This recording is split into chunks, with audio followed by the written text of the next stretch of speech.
Alhamdulillahi Rabbil Alamin, wal aqibatu lil muttaqin, wala udwana illa 'alal zalimin. Wassalatu wassalamu ala asyrafil anbiya'i wal mursalin wa ala alihi wa sahbihi ajma'in, amma ba'd. Alhamdulillah, syukur pada Allah di atas segala nikmat kurniaan yang telah dilimpahkan oleh Allah Subhanahu wa taala kepada kita. Walaupun kita telah diuji dengan satu wabak yang dikenali sebagai COVID.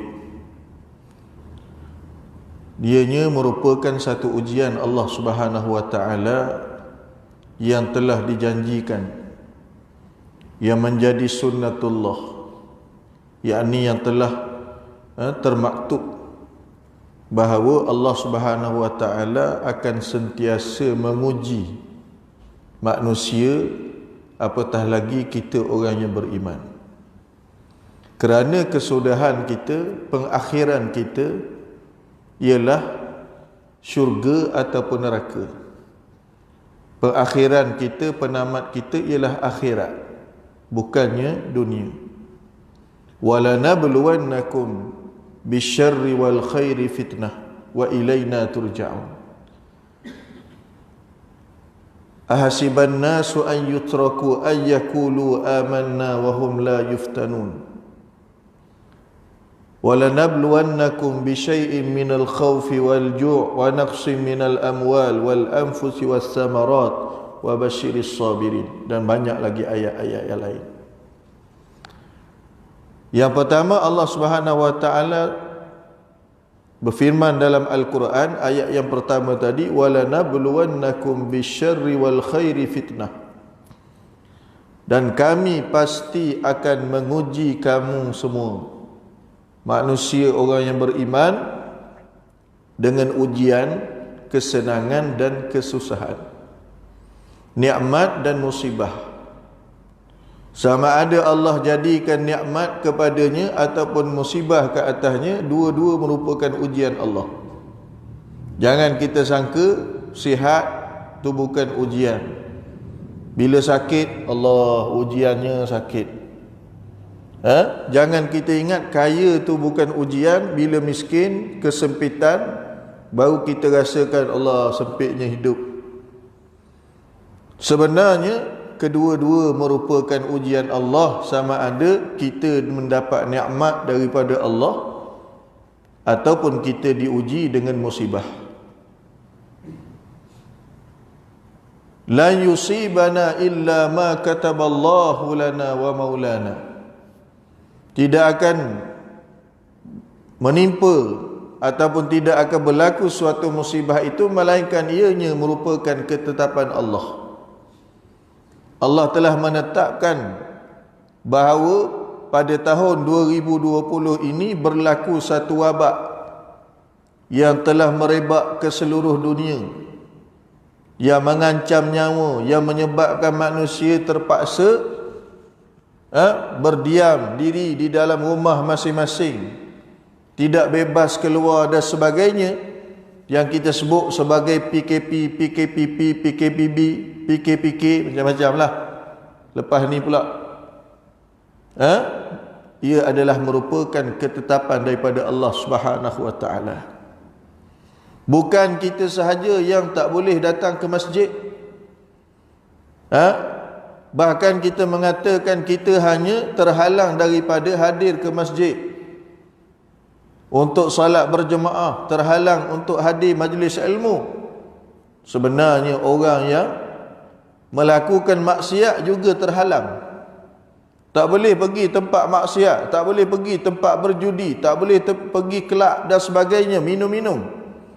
Kita hanya terhalang daripada hadir ke masjid, tetapi tidak terhalang daripada melakukan amal ibadat. Bahkan kita mendapati nikmat dan hikmah yang begitu banyak daripada ujian Allah Subhanahu wa taala. Kerana memang begitulah manusia, innal insana khuliqa halu'a. Manusia ni perangai dia serba salah. Perangai dia pelik sikit. Idza massahu syarru jazua wa idza massahul khairu manua. Waktu senang dia lupa Allah. Waktu senang dia lupa Allah. Waktu susah dia kelam kabut. Dia kelam kabut. Dia marah kerana tak boleh kerja. Dia marah kerana dia tak boleh hadir ke masjid. Bukan kata salah marah tu, kita rasa sedih kerana kita nak hadir masjid. Tapi waktu kalau dia muhasabah balik, waktu sebelum PKP, waktu sebelum datangnya wabak, bagaimana perasaan kita, hati kita dengan masjid, dengan rumah Allah, dengan amal ibadat, dengan majlis ilmu. Bila Allah uji, Allah nak tengok sifat orang yang beriman, hati orang-orang yang beriman. Dia rasa sedih kerana tak dapat hadir ke masjid, itu tanda dia beriman. Dia sedih sebab dia tak dapat hadir majlis ilmu. Kalaulah dia mati dalam keadaan tak dapat lagi pergi ke masjid, mati sebelum berakhirnya PKP, tak boleh pergi masjid, dah lama tak dapat salat Jumaat, dah lama tak duduk majlis ilmu, ya Allah, panjangkanlah usia aku ya Allah. Ya Allah, berilah peluang pada aku ya Allah. Kalau berakhir sahaja PKP, aku nak hadir masjid. Itu tujuan Allah Subhanahu wa taala menguji kita. Sebaliknya, orang yang istiqamah, orang yang selalu hadir salat berjemaah, orang yang sentiasa duduk majlis ilmu sebelum PKP, sebelum terhalang, waktu dia sihat, bila dia sakit, bila dia terhalang, bila berlakunya Covid, PKP, tak boleh hadir majlis ilmu, tak boleh hadir masjid, walaupun jasad dia tak berada dalam masjid, walaupun jasad dia tidak berada dalam majlis ilmu, Allah telah memberikan kepadanya pahala berterusan, seolah-olah dia sentiasa hadir dalam majlis ilmu, sentiasa hadir salat berjemaah. Ini untung orang yang istiqamah. Untung orang yang istiqamah. Kenapa kita hadir majlis ilmu sekarang? Kenapa kita hadir salat berjemaah sekarang? Takut-takut bila Allah tarik kesihatan kita, tak boleh hadir majlis ilmu, tak boleh hadir salat berjemaah, takut-takut Allah sibukkan kita dengan urusan dunia. Waktu itu ketika mana terhalang, Allah tetap memberikan kepada kita pahala. Sebab apa? Sebelum terhalang kita hadir majlis ilmu, sebelum terhalang kita hadir salat berjemaah, sebelum terhalang kita selalu, hati kita sentiasa berada di rumah Allah Subhanahu wa taala.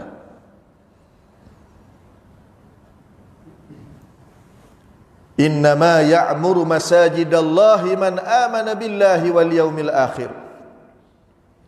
Tanda orang yang beriman disebutkan dalam Al-Quran, di antaranya ialah sentiasa mereka mengimarahkan masjid rumah Allah.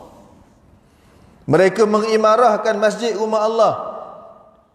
Itulah tanda orang yang beriman. Bila mana terhalang, bila 18 hari bulan Perdana Menteri Umum PKP, masjid pun bukan sahaja kedai, rumah urut, pusat judi, genting dan sebagainya, kilang arak, tempat maksiat, masjid pun turut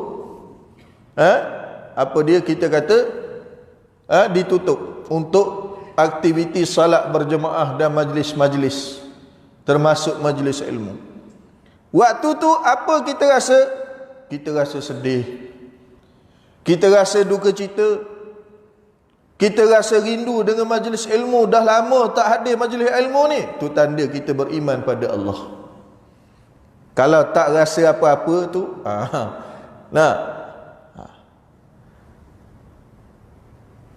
kerana apa? Kerana Allah Subhanahu wa taala menjanjikan dalam majlis ilmu tu rahmat. Bayangkan berapa ramai orang yang didapati positif Covid. Itulah terakhir dia berjumpa dengan ahli keluarga dia. Ada yang meninggal dunia, dia meninggal dunia seorang diri. Seorang diri meninggal dunia. Jasad je, jenazahnya diuruskan oleh bukan ahli keluarga dia. Ahli keluarga dia tak boleh hadir majlis pengebumian dia. Bayangkan. Kita terhalang hadir majlis ilmu, terhalang datang ke masjid, kita rasa sedih. Bayangkan satu masa nanti kita terhalang daripada memasuki syurga Allah Subhanahu wa taala. Satu hadis Abdullah bin Mas'ud radhiyallahu anhu qala Nabi sallallahu alaihi wasallam la yadkhulul jannata man kana fi qalbihi mithqali dzarratin min kibr. Tidak akan masuk syurga, akan dihalang seorang daripada memasuki syurga. Dia kena masuk neraka dulu. Dia dihalang daripada masuk syurga, padahal ibadat dia banyak, pahala dia banyak, tapi dia tak boleh masuk syurga. Kita nak datang masjid ni, pagar masjid tutup. Ya Allah, sedih. Kita boleh balik semayang dekat rumah berjemaah dengan keluarga kita. Bulan Ramadan selalu kita iktikaf, selalu kita qiyam, selalu kita tarawih bersama-sama berjemaah. Tiba-tiba bulan Ramadan yang lalu kita tak boleh hadir masjid. Selalu setiap minggu kita datang solat Jumaat, dapat solat Jumaat di masjid. Dah berapa lama kita tak dapat solat Jumaat di masjid? Kita rasa sedih. Tapi selepas itu, sekarang ini Allah Subhanahu wa taala buka balik, bagi balik, kembalikan semula kepada kita nikmat. Dah boleh hadir solat berjemaah, tak datang juga. Dah boleh datang solat Jumaat, dah lambat juga datang. Tak pernah juga. Ni kita kena tanya pada hati kita. Bayangkan nanti kita terhalang daripada masuk syurga Allah Subhanahu wa taala. Kalau kita tak boleh hadir masjid pun kita dah sedih, bayangkan tak boleh masuk syurga Allah. Kita tak, kedai-kedai makan tutup, pasar malam tutup. Kita nak beli makanan susah, tak apa, kita balik rumah, isteri kita masak, boleh makan. Bayangkan kita nanti di akhirat tak boleh masuk syurga. Apa yang kita nak buat? Nak kembali semula ke dunia, melakukan amal ibadat, nak bertaubat pada Allah? Tak boleh. Sebab tu gunalah peluang waktu kita hidup ini dengan beramal ibadat. Orang yang melengah-lengahkan amal ibadat, orang yang melengah-lengahkan taubat, kata Nabi sallallahu alaihi wasallam, amal ibadat dia tidak akan disegerakan oleh anak cucu dia. Kalau kita sendiri tak buat amal ibadat waktu kita hidup, jangan kita harap orang lain tolong buat amal ibadat untuk kita. Jangan harap orang lain nak tolong minta ampun bagi kita. Jangan harap orang lain, anak cucu kita nanti dapat harta pusaka, dia ingat ayah dia dulu, atuk dia dulu tak sempat buat haji, nak keluarkan duit, nak bagi untuk upah haji, belum tentu lagi dia ingat. Nak tolong bayar hutang, belum tentu lagi. Sebab itu jangan lengahkan.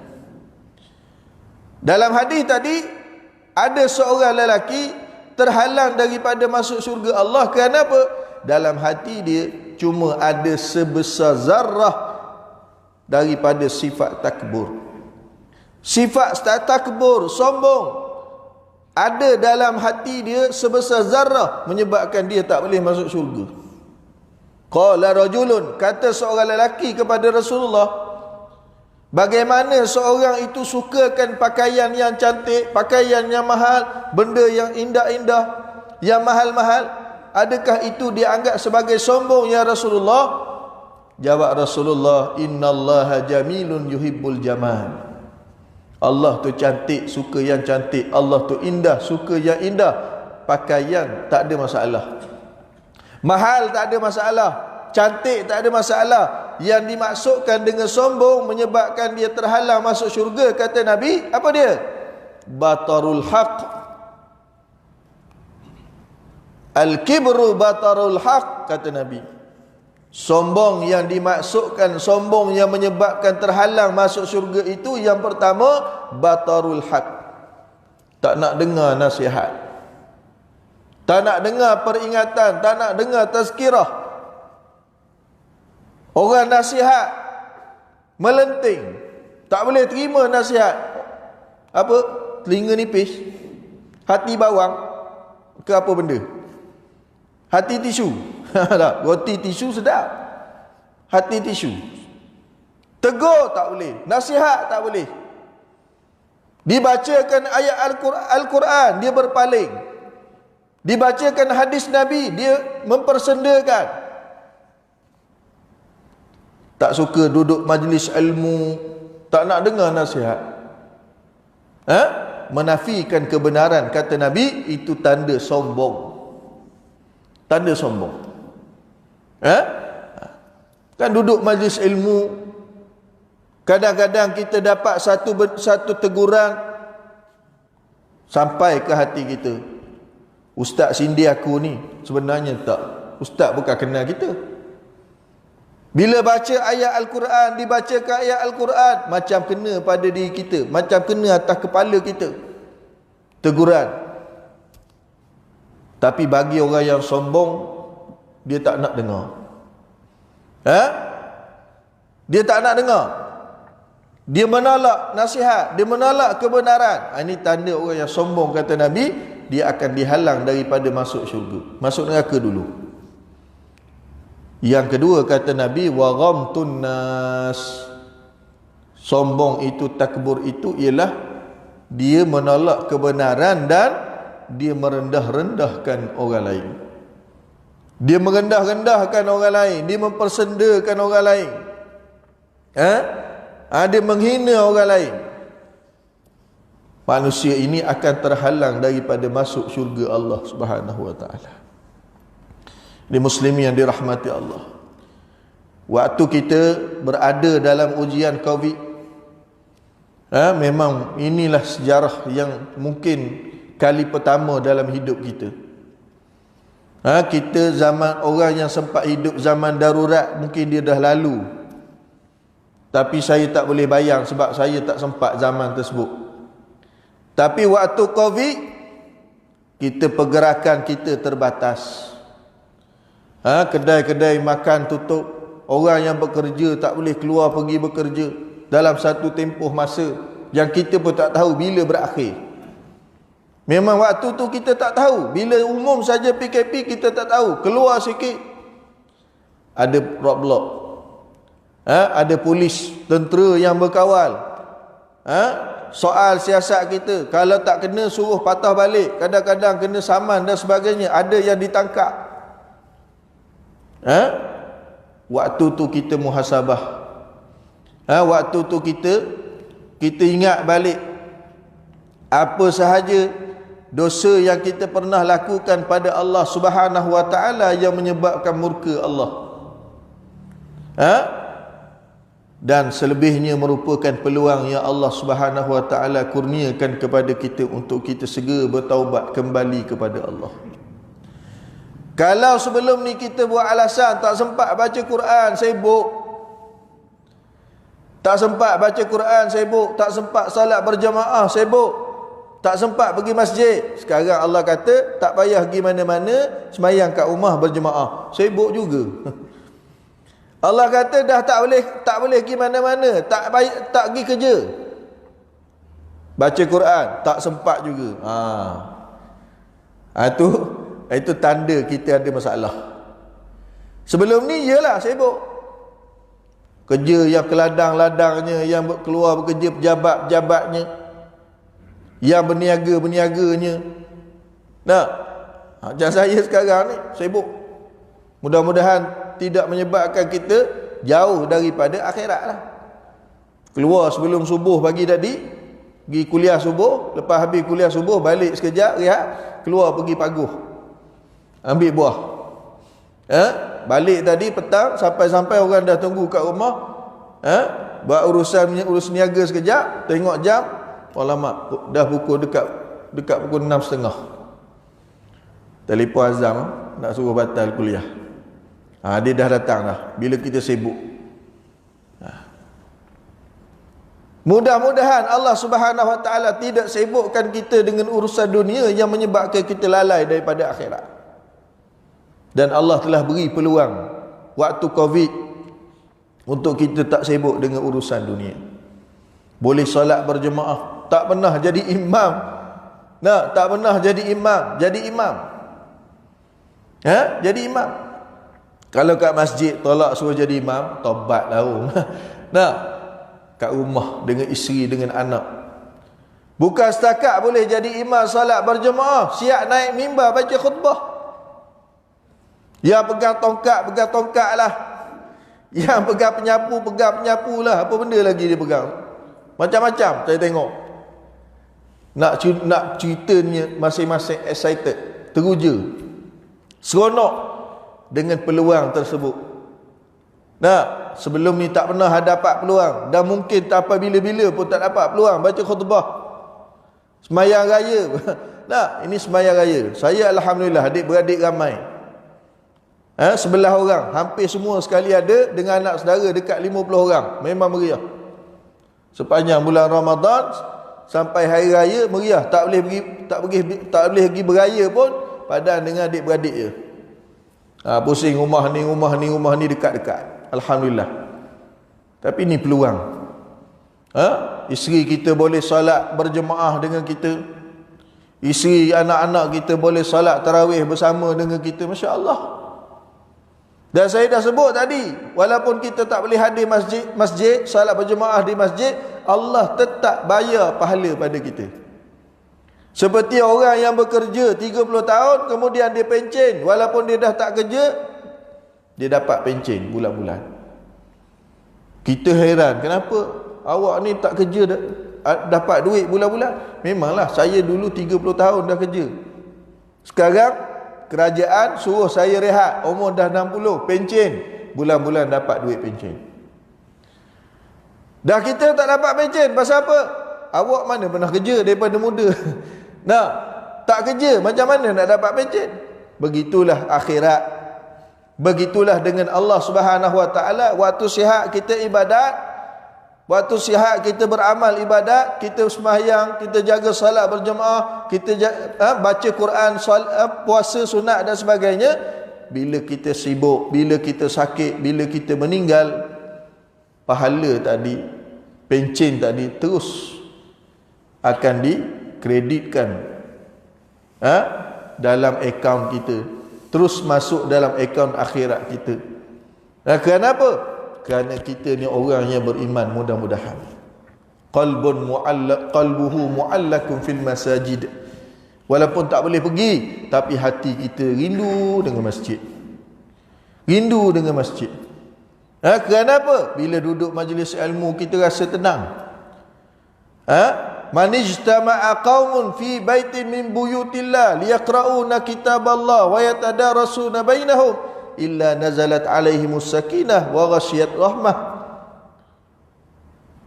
wa dzakarallahu man indah. Mana-mana orang yang berkumpul dalam rumah Allah. Hari ini hari pertama saya kuliah. Kita tak tahu nak cakap macam mana. Seronok. Sebab apa? Dah lama tak duduk majlis ilmu. Kata Nabi SAW, sesiapa yang berada dalam rumah Allah, dia berkumpul duduk rumah Allah. Jangan marah dengan imam, jangan marah dengan Bilal, jangan marah dengan AJK. Bukan rumah dia, tapi dia diberi amanah jaga rumah Allah. Kita diberi amanah imarahkan rumah Allah. Bila kita terhalang, kita rasa sedih. Bila diberi peluang, kita rasa gembira. Seolah-olah kita dapat masuk syurga Allah Subhanahu Wa Taala. Kenapa? Kerana inilah taman-taman syurga. Siapa yang berkumpul dalam rumah Allah, sama ada dia baca Quran, dia dengar hadis Nabi, dia belajar ilmu-ilmu berkaitan dengan Quran hadis, kata Nabi, hati dia tenang. Hati dia tenang. Waktu kita gembira makan dengan keluarga, memang kita rasa seronok. Tapi apa berlaku selepas tu? Waktu kita nak bayar, waktu makan seronok. Waktu bayar, seorang tukang bayar. Yang tu tak seronok. Waktu kita makan, masuk dalam mulut kita, rasa di lidah, sedap. Lepas tu apa yang datang? Sakit perut. Seronok tak seronok? Makan sampai satu tahap, dia kata, "Ustaz, saya dah tak boleh ambil bau je. Tak boleh makan durian dah, Ustaz. Ambil bau je." Pasal apa? Dulu dah seronok, tapi seronok tak kekal. Sekarang doktor kata kecil manis. Durian tu 25 gula. Nah, tambah dengan yang dah sedia ada dalam badan dia 25, 50. Balik meta, orang Terengganu kata. Tak boleh dah. Tapi orang yang duduk majlis ilmu, orang yang baca Quran, orang yang dapat seronok duduk majlis ilmu, Masya Allah. Kerana ketenangan tu Allah yang telah masukkan dalam hati dia. Nazalat alaihimus sakinah, Allah janji akan turunkan ketenangan waktu duduk majlis ilmu, waktu dengar baca Quran. Wa ghasyiyat rahmah, turun rahmat.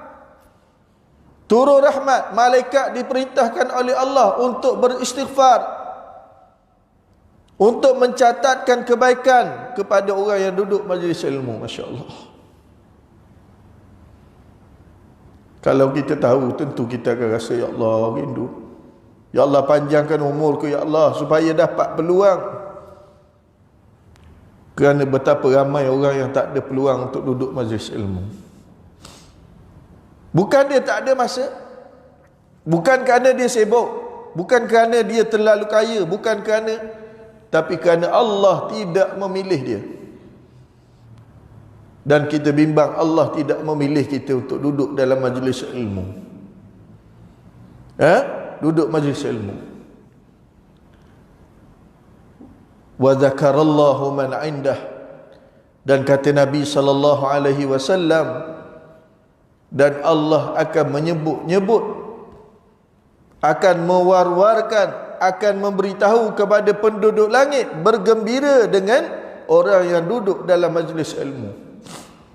Allah bagi tahu pada para malaikat, wahai para malaikat, wahai penduduk langit, itu hamba aku, manusia yang duduk majlis ilmu. Allah bagi tahu. Bayangkan, kalaulah Tuanku Sultan sebut nama kita, Masya Allah, Tuanku Sultan datang kedai kita, buat frame letak situ, apa panggil apa? Apa panggil apa tu? Kalau nak pelaris, pelaris. Menandakan Sultan pernah datang kedai kita, makan roti canai. Oh, dahsyat. Tengoklah, esok 500 biji tak cukup, 50 kilo tak cukup. Pasal apa? Tuanku Sultan pernah datang kedai kita. Tuanku Sultan pernah sebut nama kita. Masya Allah. Sultan Johor datang Feda Tai Andak, singgah rumah kita. Oh, dahsyat. Tengok bayangkan nama kita disebut oleh Allah Subhanahu Wa Taala di hadapan para malaikat, di hadapan penduduk langit. Mereka beristighfar, mendoakan rahmat untuk kita, keampunan untuk kita. Di muslimin yang dirahmati Allah Subhanahu Wa Taala. Dan kita yakin tidak ada suatu musibah yang menimpa ke atas kita, ke atas orang beriman, kata Nabi sallallahu alaihi wasallam, walaupun hanya dia terpijak duri, buat kerja ladang, tersepak pelepah sawit, tertusuk duri, nak kutip durian, kena kulit durian, sakit tu, melainkan Allah Subhanahu Wa Taala akan mengampunkan dosa. Dengan ujian Covid ni, Allah mengampunkan dosa kita. Sabar. Bila Allah uji ni, kita sabar. Kata Allah Subhanahu Wa Taala, innama, sesungguhnya Allah Subhanahu Wa Taala akan memberi balasan ke atas orang, innama yuwaffas sabirina ajrahum bighairi hisab. Allah akan sempurnakan balasan ke atas orang-orang yang sabar. Dia tetap melakukan amal ibadat, bukan sabar tak boleh pergi masjid, jangan pergi. Bahagian masjid patuh sungguh. Kan orang kata jangan pergi, tak pergi sungguh. Tapi kedai makan berjalan, nampak gayanya tak ada SOP pun. Tak ada SOP pun dekat masjid. Patuh. Ini satu tanda kita ni patuhlah. Tak ada masalah. Kerana kalau kita tak patuh, tutup balik masjid kita. Itulah kesan dia. Kat luar nanti bersalam, duduk mengetir apa semua, itu tak ada masalah. Takkan kerajaan nak tutup kampung kita, nak tutup tempat awam. Ni masjid kita jaga. Tanda orang beriman ni patuh. Ada orang kaitkan pula dengan ajaran-ajaran lain. Ni semayang macam orang Hindu, dia kata, duduk jauh-jauh gini. Ini konspirasi Yahudi, dia kata. Tak ada, bukan semua benda kita boleh kaitkan dengan konspirasi dengan Yahudi apa semua. Ini tanda kita ni orang yang beriman, orang yang patuh.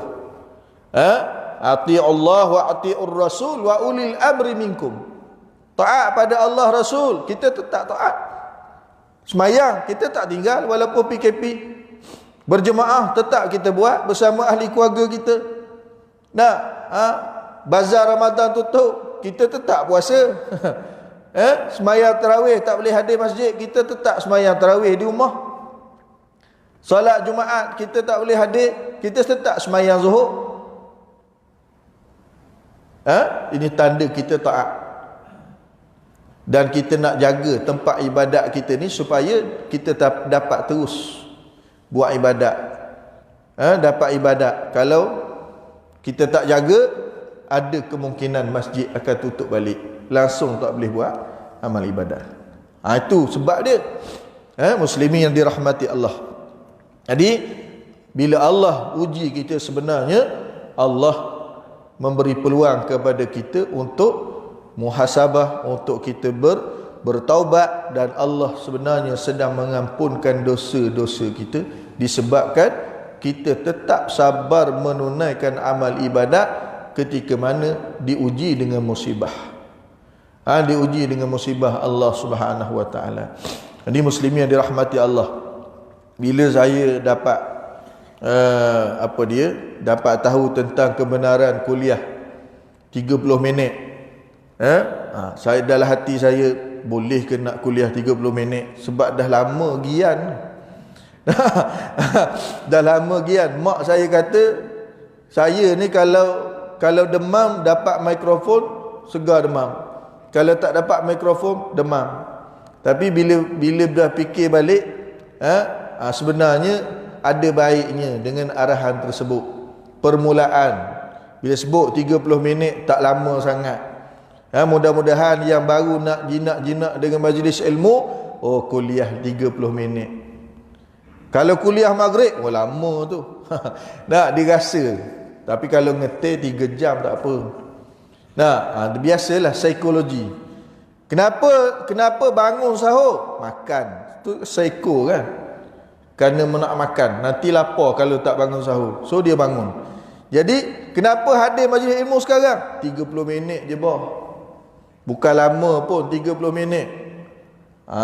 Kalau 30 minit pun tak boleh juga, orang Terengganu kata komang sepanah. Makna lekeh sangatlah kita ni. Allah dah bagi dah peluang. Allah tarik sekejap nikmat, majlis ilmu, boleh hadir masjid, kemudian sekarang Allah bagi balik. Sepatutnya kita berlumba-lumba. Katanya orang yang hadir solat Jumaat waktu azan tak boleh masuk dah. Minggu depan kena strategi baru. Datang sebelum azan. Sebelum azan pun dah pernah. Kena datang 1 jam awal. Itu strategi. Itu pun satu hikmah. Sejak bila kita pernah dapat pahala orang yang hadir awal solat Jumaat? Waktu umrah, waktu haji, 1 jam, 2 jam dah pergi masjid. Kalau tak, semayang kat luar tengah panas, tengah jalan. Tempat kita, masjid kita, pedal tak anda, datang waktu khutbah boleh duduk saf pertama lagi. Sebelum ni. Sebelum ni. Betul tak betul? Mila. Betul tak?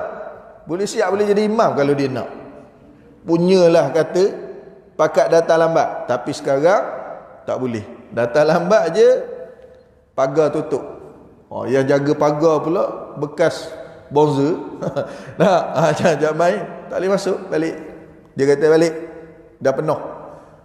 Kita kata minggu depan aku kena datang awal. Nah, kena datang awal. Dapat pahala sedekah. Kerana datang awal. Bukan AJK je jaga, malaikat pun jaga. Bateri pun dah nak habis. Jadi muslimin dirahmati Allah, saya rasa 30 minit lebih lah. Boleh azan insya-Allah. Saya berhenti. Mudah-mudahan ni permulaan kita duduk majlis ilmu, hadir masjid surau rumah Allah Subhanahu Wa Taala. Mudah-mudahan Allah ikat hati-hati kita dengan rumah Allah, dengan majlis ilmu, dengan taman syurga, yang mana kita nanti berdoa pada Allah, mudah-mudahan nanti kita akan menjadi tetamu Allah dalam syurga Allah Subhanahu Wa Taala. Mudah-mudahan insya-Allah. Aqulu qawli hadza astaghfirullahal azim. Assalamualaikum warahmatullahi wabarakatuh.